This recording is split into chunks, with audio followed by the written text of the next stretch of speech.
Welcome to today's session, biology class, IGCSE students, year 10 students. Our topic today is inheritance and evolution. The subtopic is actually chromosomes and genes. By the end of the lesson, you should be able to actually explain the meaning of the terms genes, chromosomes, and also explain what we mean by inheritance. So welcome to our session. We begin by looking at what we refer to as chromosomes. Basically, from previous knowledge on the structure of the cell, you may recall that a nuclei contains chromosomes which actually carry the genes. So all you're saying is that in the nucleus of every cell, there are a number of long threads which you're referring to as chromosomes. We can actually define a chromosome as a thread of a DNA made up of a string of genes. So note here we are saying that a chromosome is a thread, okay, and it is made up of actually genes. So genes make up, genes make up a chromosome. So we are so saying that these chromosomes are actually found within the nucleus. So if you look at this diagram that we have here, we are actually depicting a cell. This is a cell, okay? And then the blue one, this is a nucleus. Of course, the other cell organelles, the mitochondria, the Golgi apparatus, the ribosomes, and the like. But then you see that the chromosomes are located within the nucleus. So this is one part of what we're referring to as a chromosome, which is showing us it is actually a part of the thread of the DNA molecule. DNA stands for deoxyribonucleic acid. That's the chemical component that actually makes up this particular material. Most of the time, the chromosomes are too thin, and therefore they are not visible. You cannot see them except under the electron microscope. But sometimes when the cell is actually dividing, something occurs in these particular organelles. The chromosomes become shorter and also fatter, and therefore they are easily seen under the light microscope. So when the cell is dividing, it is very easy to see the chromosomes under the light microscope. Otherwise, it may not be easy for you to see chromosomes unless you view them under an electron microscope. This one is an electron micrograph. Okay, it's a scan of an electron micrograph that is actually showing human chromosomes. So you can see that each of these chromosomes actually has two strands. Okay, we call them chromatins, and they're identical and they are linked at a particular position. So similar, this is a 3D representation of chromosomes. You can see how they appear. The chromatins, what you call it the chromatins, this is a place where they're joined. We call it the centromere. So these are the chromatins. These are the portions. And then you have the centromere, the central point where the two chromatins are actually joined. So this is the structure of a chromosome. We're talking about a chromosome having two identical strands. Okay, this one here, and this one here, and here. Okay, we call them chromatins. They're identical, and each of these contains a copy of one another, they contain one DNA molecule. Then this is the arm or the short arm of the structure.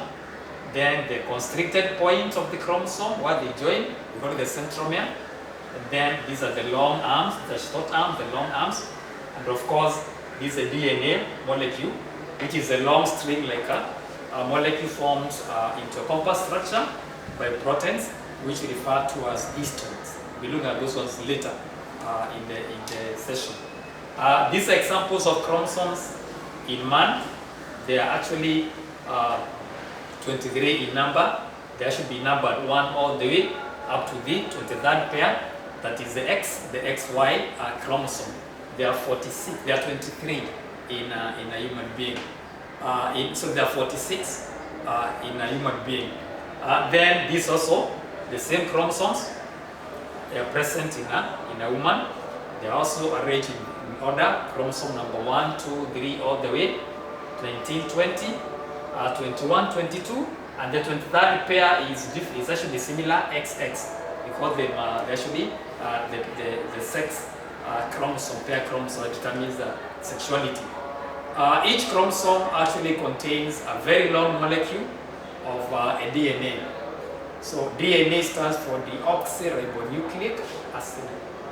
The DNA molecule carries out a code that actually instructs the cell about what kind of proteins should actually be made.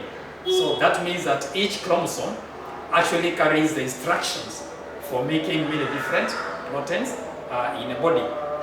A part of the DNA molecule coding for a particular protein is actually referred to as a gene. So a gene is a part of a DNA molecule that actually carries instructions, okay, or codes that are necessary for the synthesis of a particular protein. They can actually, they can synthesize, I mean, they can give instructions for the synthesis of a single protein or a number of proteins. So a gene is defined actually as a length of the DNA, which is the unit of heredity, and codes for a specific protein. So of importance is that a gene is a part of the DNA molecule, DNA molecule, and it is the basic unit of heredity, okay? And it carries instructions that are responsible for protein synthesis. A gene may be copied and passed from one generation to the other one. So what you're saying is whatever genes you possess, you are likely to pass them to your future kids. Equally, whatever genes that you possess, you must have retained them from your mother and father, and of course, they also got them from their parents, these are grandparents. So I think that these genes can be copied and passed on from one generation to the other. If it is the genes in your chromosomes actually which determine all the sorts of things about you. So your appearance is solely dependent upon the genes that you inherited from your parents. For example, the color of your eyes.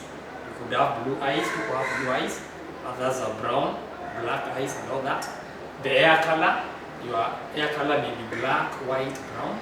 The shape of the nose, there are those who have a straight nose, others have a snubbed nose, okay?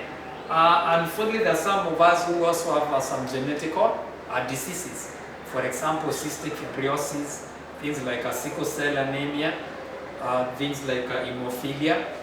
Those are genetical diseases that arise simply because you become a victim having inherited those genes from your parents who might have had a similar condition. So whatever you possess is entirely dependent upon what you actually got from your parents. So these examples actually present, actually show that you must have inherited those particular characteristics from your parents. So inheritance simply is the transmission of genetic information from one generation to the other one.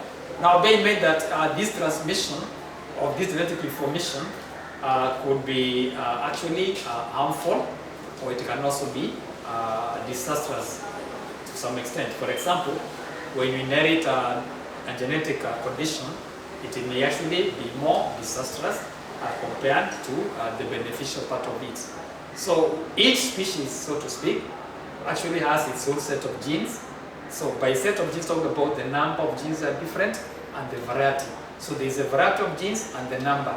It will vary from one species to another one. Therefore, this is what makes different animals to have, organisms to have different body chemistry, their appearance, and also the behavior to be different from those of other animals. So entirely, your genetical makeup is totally different from your sister, your brother, or something like that.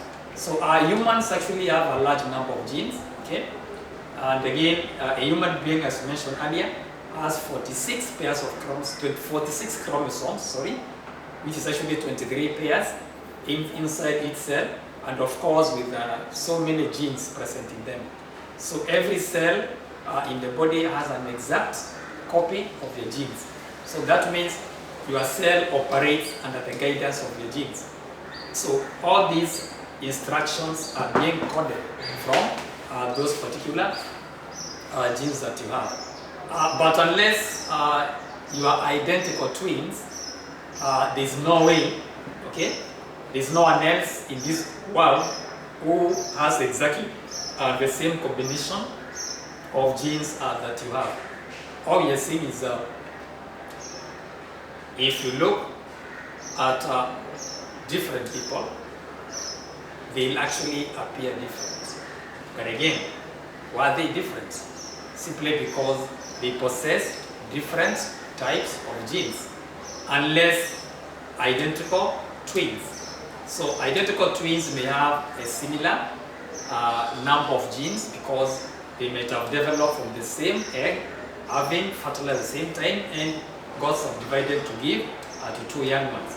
But then you're saying that there is no one else, just an exact combination of the genes that you have. Simply all you're saying is that your genes makes you to be unique, okay?